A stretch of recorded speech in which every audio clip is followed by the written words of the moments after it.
Ladies and gentlemen, picture this. You're standing on the precipice of something vast, something unknown.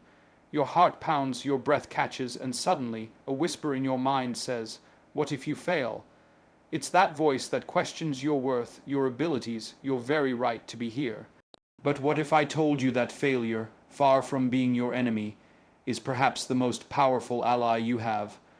What if that stumble, that misstep, that face plant into the hard ground is not evidence you're broken, but proof you're pushing boundaries? You hear me? To fall forward, not backward, isn't just a catchy phrase. It's a declaration that every stumble, every ruptured dream, every moment you feel the ground slip from under your feet can propel you to heights you didn't know existed. See, we've been conditioned to believe that falling back, retreat, surrender, quit is the natural outcome of failure. Society tells you, if you fall, you're weak, you're done. But that's a lie.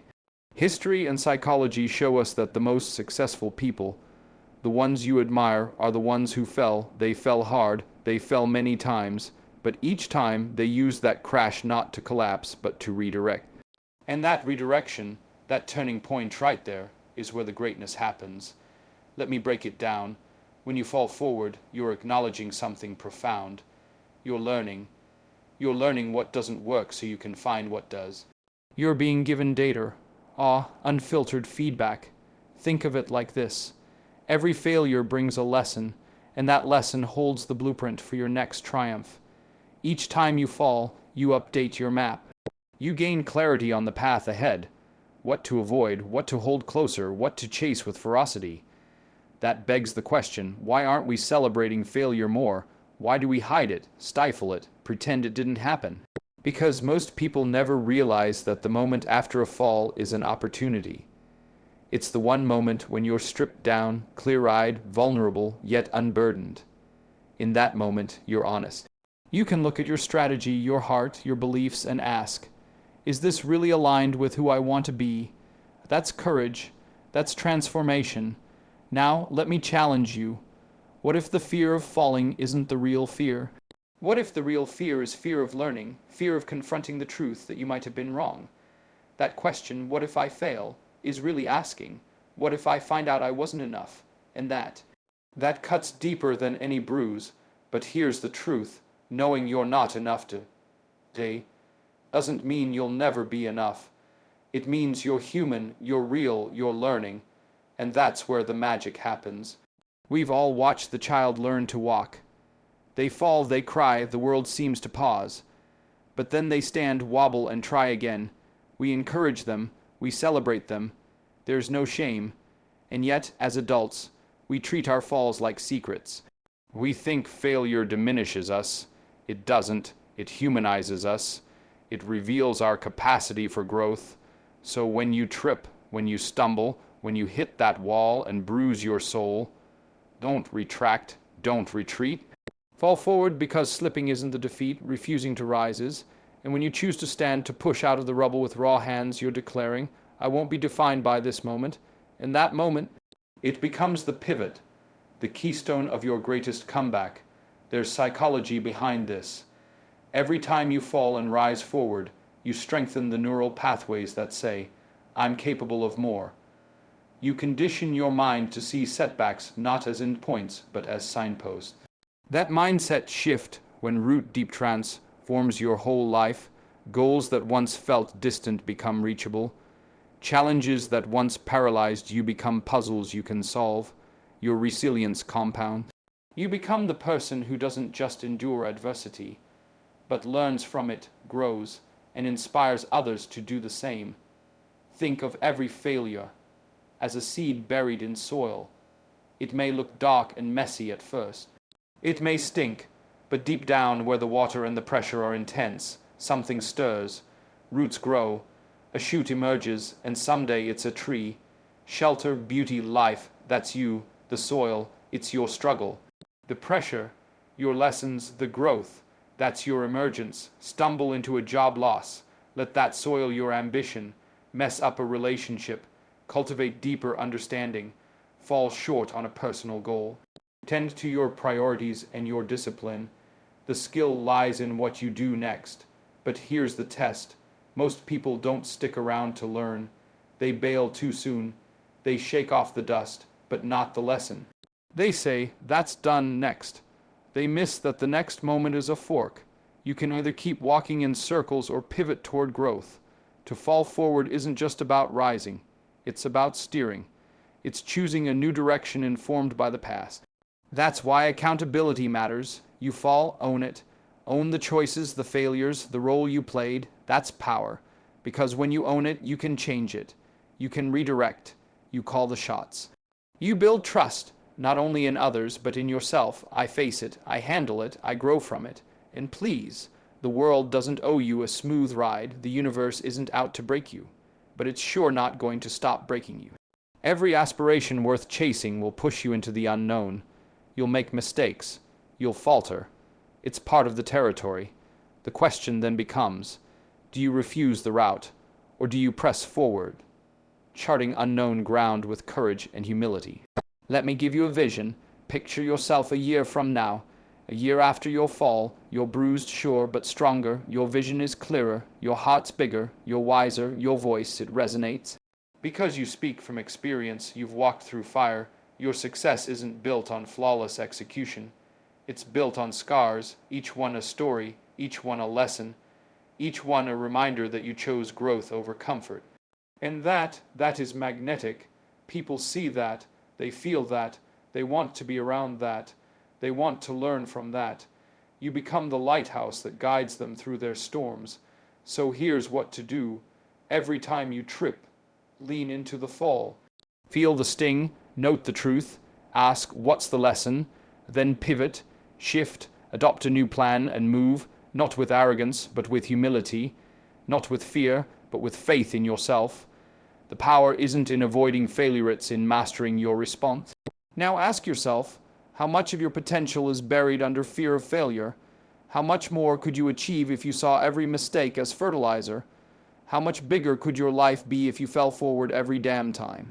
The limits you face, they are not out there. They are in the stories you tell yourself, and those stories, you can rewrite them. You were not unlucky in your fall. You were chosen, chosen to learn, chosen to rise, chosen to be the living proof that falling forward is how greatness takes shape. So the stage is yours. You get to decide. Will you slip into oblivion? Head down, hope dimmed, lessons lost in the dust. Or will you rise, pivot, recalibrate, and step forward with even more fire in your eyes? You know the answer. Now go be it. Failure is misunderstood. It's wrapped in shame, fear, and silence. But beneath its bruised surface lies the birthplace of every transformation you've ever admired. Failure isn't the final chapter. It's the raw, unedited first draft of success. It's not a conclusion. It's a catalyst, a spark that says, this version of you is not enough, but there is another version that can rise if you're willing to reach for it. And the moment you accept that truth, the entire architecture of your life begins to shift. The fear of failing stops being the ceiling and starts becoming the floor you build on. The culture we live in treats failure like a disease. We're taught from a young age to avoid it, cover it up, or pretend it never happened. You're handed trophies for just showing up, as if self-esteem can be fabricated instead of earned. But the reality is, if you never fail, you never stretch. If you never stumble, you never explore the edges of your capabilities. Growth demands friction. Mastery demands resistance. And failure, humbling failure, is often the only way to test whether what you believe about yourself holds weight when pressure is applied. Think about it. Every person who has ever done anything remarkable has failed more times than you probably know. But we don't highlight that part of the story. We love the finish line, the applause, the mountaintop, but we forget that the person standing up there once crawled through darkness just to see the first step. They were rejected, dismissed, laughed at, and still they moved. Not because they liked failing, but because they understood what failure really is. Information, not condemnation. Every time you fall, the world gives you a signal. Something didn't work. That's it. It's not a verdict on your identity or your future. It's data. The ones who rise aren't the ones who avoid mistakes. They're the ones who collect them, analyze them, and pivot accordingly. But let's be clear, failing doesn't feel good. It hurts, it burns, it exposes you, it leaves you questioning your worth. And in that vulnerable space, most people retreat. They backpedal, they numb themselves, they protect their ego by blaming others or pretending it wasn't a big deal.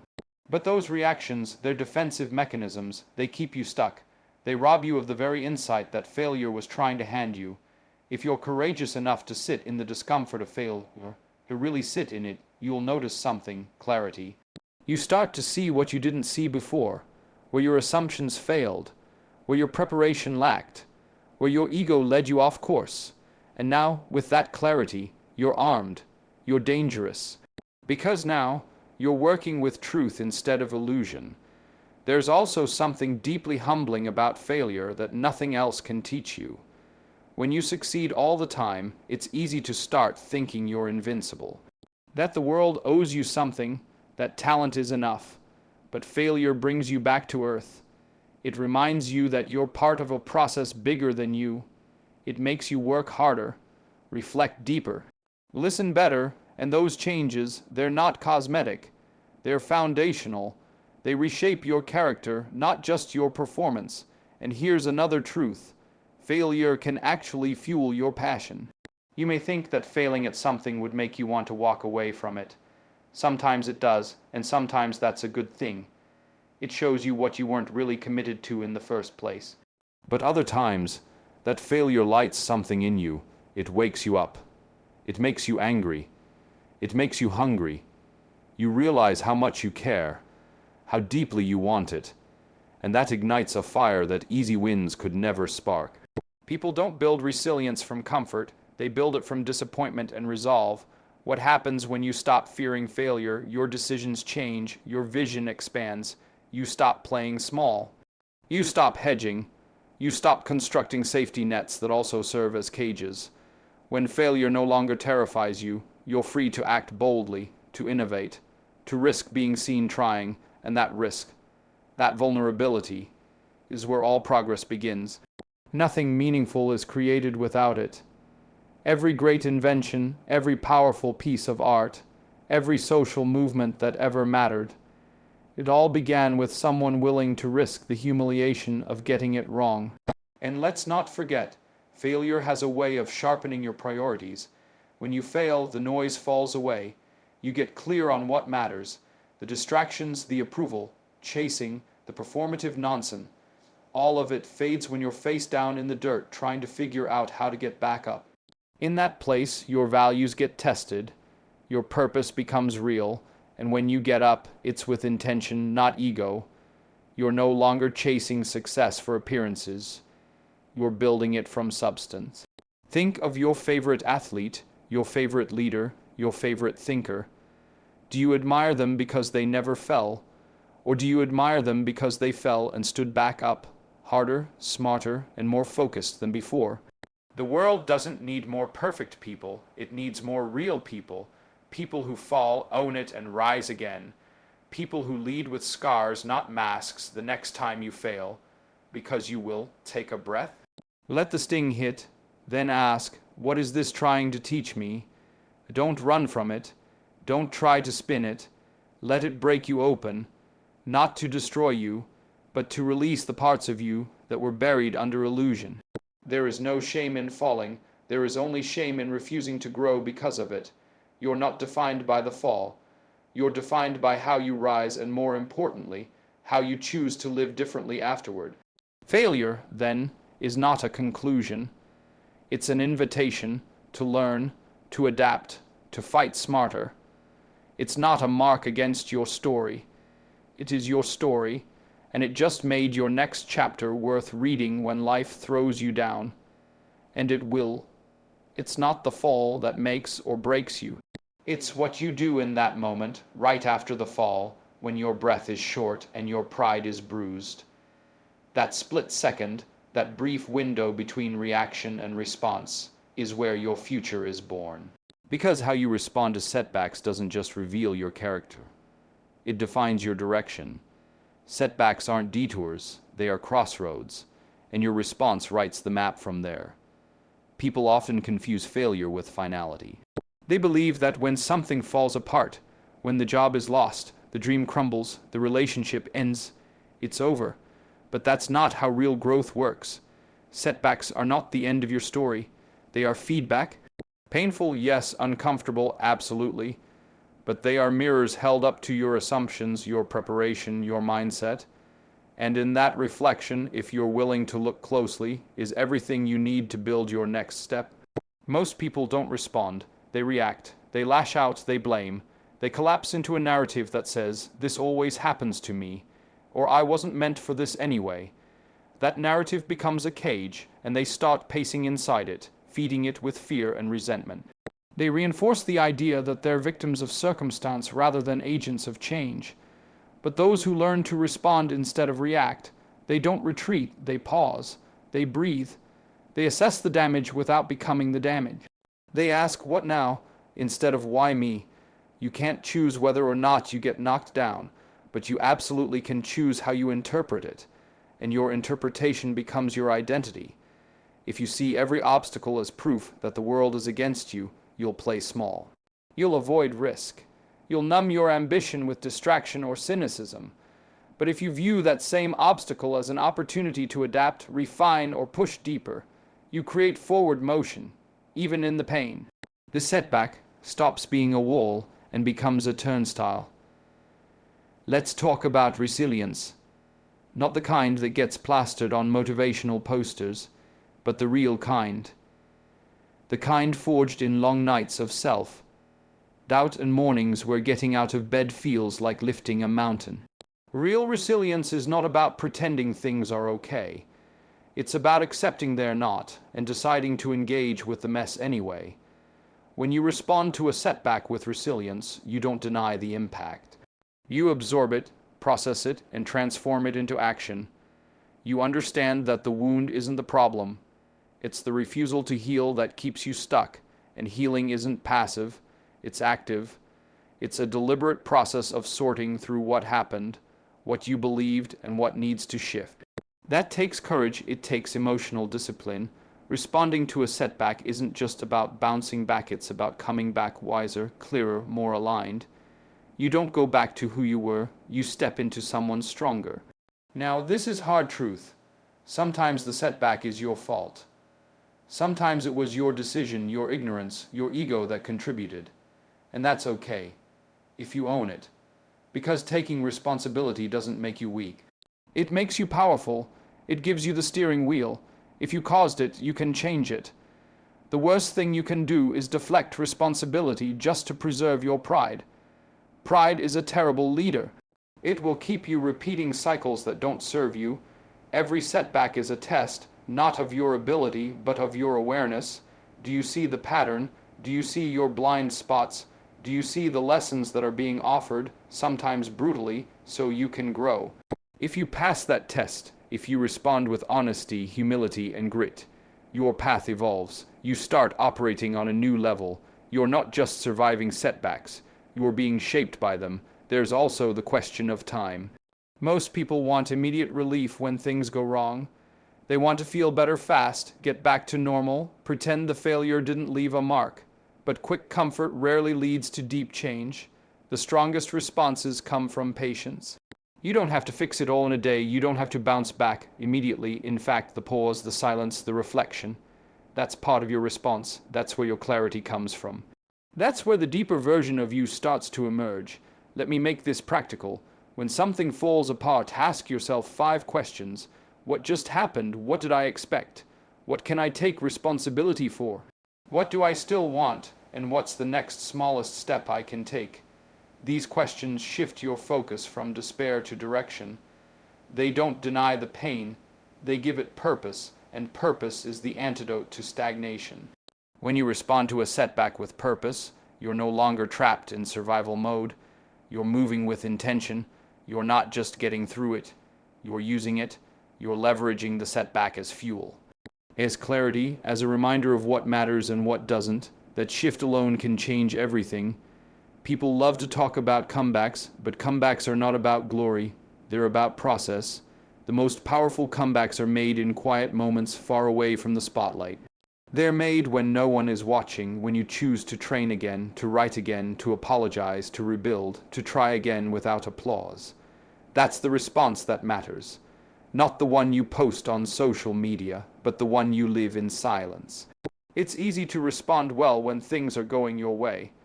When momentum is on your side and every decision seems to pay off, it's easy to feel confident and composed. But that's not when your character is revealed. It's when things unravel, when your plans collapse, when your timeline gets thrown off, when the people you counted on let you down. That's when the truth of you comes out. That's the moment you're faced with a choice: stay down or stand up. Retreat into comfort or lean into growth. The most successful people you know, they didn't succeed in spite of their setbacks. They succeeded because of them. Because in every low moment, they made a decision to respond with discipline, not drama. To respond with action, not excuses. And over time, those responses compounded. They built habits, attitudes, and a mindset that turned small steps into massive momentum. So the question is not whether you will face setbacks. You will, that's life. The real question is, who will you become because of them? And that answer is entirely up to you. Growth isn't convenient. It doesn't show up when you're comfortable, and it doesn't happen when everything goes your way. Growth arrives uninvited. It knocks down the door of your routine, interrupts your plans, exposes your weaknesses, and forces you to ask hard questions you've been avoiding. It strips you down because real growth, the kind that reshapes who you are at the core, man's discomfort. It demands courage. It's not a gentle unfolding.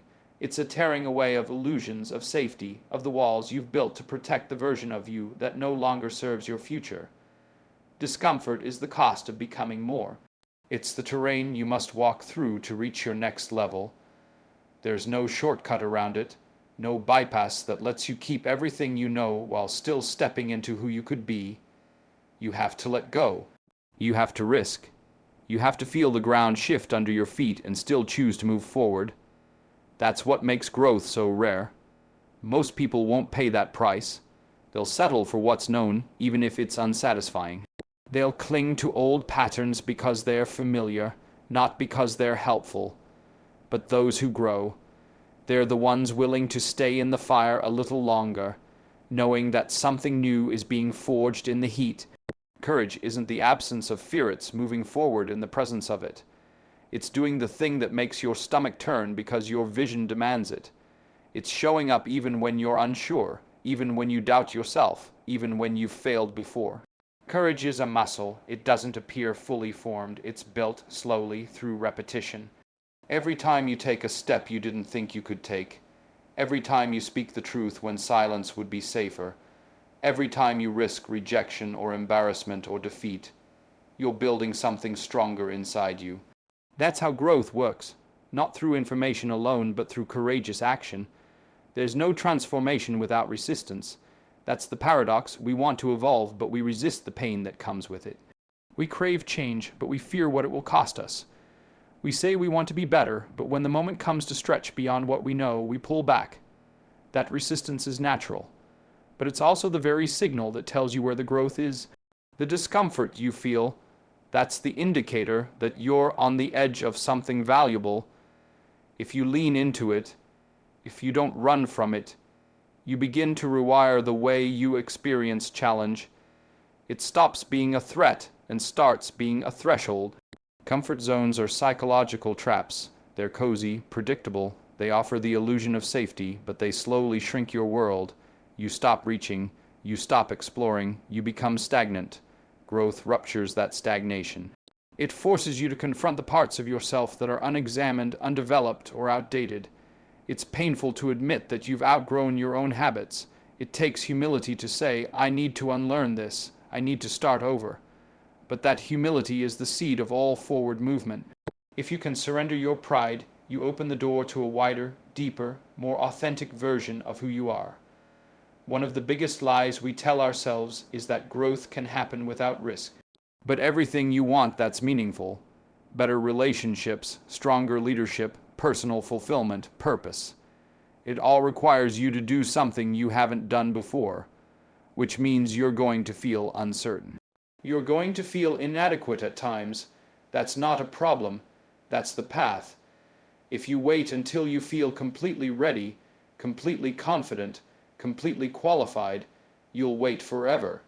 The people who grow are not the ones who have it all figured out.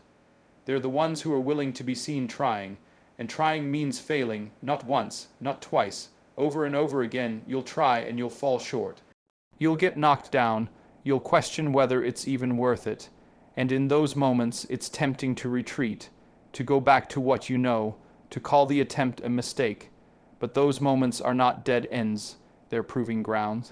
They ask you, how bad do you want this? What are you willing to endure to become who you're capable of being?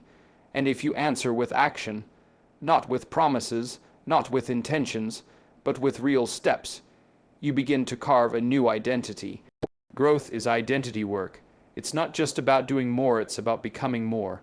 It requires you to ask, who am I when no one's watching? Who am I when I lose? Who am I when everything I've depended on falls apart? Those are terrifying questions, but they're necessary ones. Because growth doesn't happen at the surface. It happens in the soil. It happens when you dig into the patterns, beliefs, and fears that have shaped your life, and then choose to plant something different. And that choice, that's what makes you dangerous, because now you're not just reacting to life, you're creating it. Every great story of transformation starts with discomfort. The hero doesn't change in comfort. The breakthrough doesn't happen in ease. It happens in crisis, in chaos, in the unknown. So when your life feels uncertain, when everything's being shaken, don't assume you're off track. That might be the exact moment when the old version of you is falling apart to make room for the new one. But you have to let it fall. You have to let the old patterns die. You can't drag them with you into your future. They don't fit anymore, and you have to be honest with yourself. Growth requires radical self-honesty. You can't evolve if you're still lying to yourself about what you really want, what you're avoiding, or how you're contributing to your own limitations. That honesty is painful, but it's also freeing. Because once you face the truth, you can act on it. You can make different choices. You can reclaim your agency. That's the power of discomfort. It exposes what's real, and that's why courage matters so much. Because it's easy to stay asleep. It's easy to coast. It's easy to distract yourself with entertainment or blame or busyness. But those who change the game, those who lead, those who inspire, they've chosen the harder path. They've decided that the pain of staying the same is worse than the pain of transformation. They've chosen discomfort as a teacher. They've chosen courage as a compass. So if you feel afraid right now, good. If you feel out of place, uncertain, overwhelmed, good. It means you're stepping beyond the threshold. It means you're doing something most people won't. And if you keep walking through that fear, if you keep leaning into that edge, you will not be the same person on the other side. You will be wiser, stronger, sharper, not because it was easy, but because it was real, and because you were willing to face it. No one is coming to save you. That's the truth. Stark, simple, and heavy. There is no mentor, no miracle, no perfect moment that will suddenly hand you the life you want. You are the one who is responsible for your future. You are the one who must carry the weight of your own becoming. That doesn't mean you're alone in the world. It means you must own the one thing that ultimately matters, the direction of your life. Because at the end of all your excuses, all your distractions, all your justifications, there is still you. And the version of yourself you've chosen to become. Responsibility is not a burden to be avoided. It's the gateway to meaning. People often think that meaning in life is something you find out there, in the right career, the right relationship, the right environment. But it isn't found, it's created, and it's created through voluntary responsibility, through choosing to carry weight, through choosing to confront what is difficult and not turning away from it. That's the paradox. Your life becomes lighter when you carry the right load. When you commit to something that matters, your steps become clearer. Your mind becomes more focused. Your suffering becomes more tolerable because it's not random. It's connected to a purpose, and that purpose can't be handed to you. It has to be chosen. It has to be wrestled with and earned. No one else can define it for you. No one else can force you to rise above your habits, your laziness, your fear. That is on you. You must be the one who decides that where you are is no longer acceptable. You must be the one who says, I refuse to waste this life. Because this life, your one and only, requires your full engagement, not halfway, not when it's convenient, but fully with eyes open and spine straight. And this is hard. It's easier to blame. It's easier to look at your past, your circumstances, your upbringing, and point the finger outward. It's easier to believe that your failures are someone else's fault. But even if that were true, it doesn't help you. Blame gives you nothing. Ownership gives you everything. When you own your role in where you are, you reclaim your power to change it. Responsibility is the foundation of transformation. Without it, you're just drifting, carried by forces you pretend not to control. You are not a victim of fate. You are not defined by what happened to you. Those things shape you, yes, but they do not own you unless you let them. And if you let them, if you lean on them as permanent explanations, you will become stagnant. You will live in the shadow of your past rather than the light of your potential. Responsibility is the act of stepping out of that shadow. It's the moment you say, this is my life, and I will shape it, no matter where I started. Who you become is a result of what you repeatedly do, not what you occasionally think about, not what you dream of when you're tired of your current reality. Your habits form your identity, your choices shape your character, and every small decision, what you eat, what you say, what you tolerate, how you spend your time, is either pushing you toward or pulling you away from the person you could be. That is your responsibility. No one else is going to wake you up early. No one else is going to force you to read, to train, to speak truth, to take the risk, to walk away from what's toxic. That is on you. You may not control everything that happens to you, but you control how you respond. You control how you interpret events, how you act in the face of failure, how you deal with discomfort, how you treat people even when you're tired or hurt. That is what defines you, not what you feel, but what you do with what you feel, not what you wish, but what you choose. That is where your power lies, and the more you take ownership of your choices, the more your life begins to align. But this is uncomfortable because it forces you to look at the gap between who you are and who you could be. It confronts you with the truth that you are not maximizing your potential, and that confrontation is painful, but it's necessary. Growth starts with discomfort. If you want to become more, you have to face what's broken, weak, undisciplined, and afraid inside of you. You have to look at your shortcomings, not with shame, but with honesty. Shame keeps you stuck. Honesty sets you free, and from that freedom you build. You set standards for yourself that are higher than the world expects. You live with integrity even when no one is watching. You choose courage over comfort, discipline over distraction, truth over convenience, and you do this not because it's easy, but because the alternative is worse. The alternative is drifting through life, watching your potential rot, buried beneath excuses and wasted days. That is a slow death. That is what happens when you hand over responsibility to others or to circumstance. Responsibility sharpens you. It calls you to rise. It demands that you do more than survive. It demands that you serve, lead, build, grow, love, protect. It doesn't mean you carry everything alone. It means you carry your share, and you carry it well. It means when something is wrong in your life, your first question is not, who can I blame, but what can I change? That is the question that changes lives. That is the question that begins transformation. There is no version of a meaningful life that doesn't require responsibility. There is no self-respect without self-governance. There is no peace without personal order. And there is no greatness without consistent effort in the face of adversity. You are not owed anything, but you are capable of more than you realize. And that capability is not accessed through comfort. It's accessed through commitment. Through showing up every day, even when it's hard, even when no one applauds you, even when progress feels slow. That is the way forward. Your future self is being shaped right now. By the actions you take, by the decisions you make, by what you prioritize and what you neglect. You are always becoming. The question is, are you becoming by design or by default? Because if you don't choose who you want to be, the world will choose for you, and it will not choose your highest self. It will choose the easiest version of you, the one that conforms, submits, avoids. But you weren't made for that. You were made to carry something heavy. You were made to grow into someone worthy of respect, both from others and from yourself. So take that responsibility seriously, not with fear, but with fire, because in that responsibility lies the key to everything you're searching for: meaning, direction, peace, purpose, not handed to you, but forged within you.